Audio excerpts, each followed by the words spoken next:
भारत तक अब नए अंदाज में। This video is brought to you by Yakult.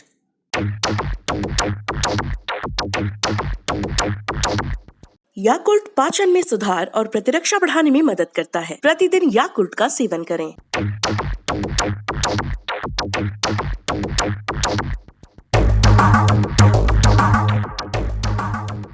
चीन के नाम पर एक देश ही जल उठेगा, भला कोई कल्पना ही कर सकता था। लेकिन अब प्रत्यक्ष को प्रमाण की क्या जरूरत। सोलोमन द्वीप चीन के नाम पर ऐसा दहला कि दुनिया के बड़े से बड़े देश दहल गए। कई देशों की सेना को वहां अपनी मौजूदगी दिखानी पड़ी। यूएन की तरफ से शांति सेना तक को उतारना पड़ा और इन सब के पीछे का कारण रहा सिर्फ चीन, क्योंकि मौजूदा सरकार ने ताइवान से रिश्ता खत्म करके चीन के साथ रिश्ते आगे बढ़ाना चाहा और इसी मुद्दे पर पूरा द्वीप जल उठा।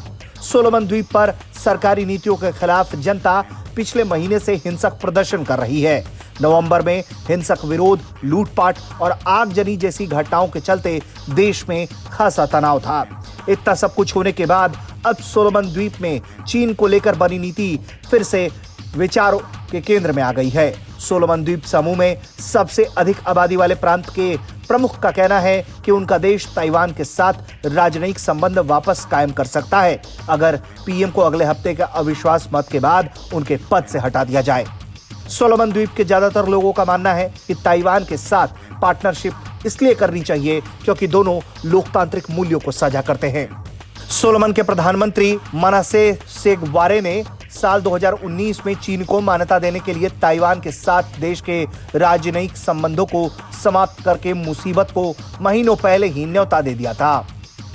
अब हाल में आंदोलनकारियों द्वारा संसद पर चढ़ाई की कोशिश के बाद दंगाई भीड़ ने 3 दिनों तक हिंसा भी किया। चाइना टाउन इलाके का अधिकतर हिस्सा अब मलबे में तब्दील है और भीड़ ने पीएम के घर को जलाने की भी कोशिश की।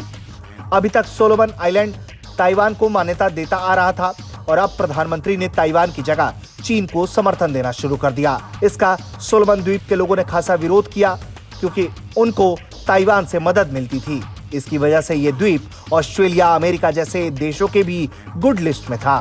अब पीएम के नए कदम से द्वीप के लोग आशंकित हैं कि कहीं चीनी महत्वाकांक्षा का उनको शिकार न होना पड़ जाए, क्योंकि उनके सामने पाकिस्तान, नेपाल जैसे देशों का उदाहरण स्पष्ट तौर पर मौजूद है।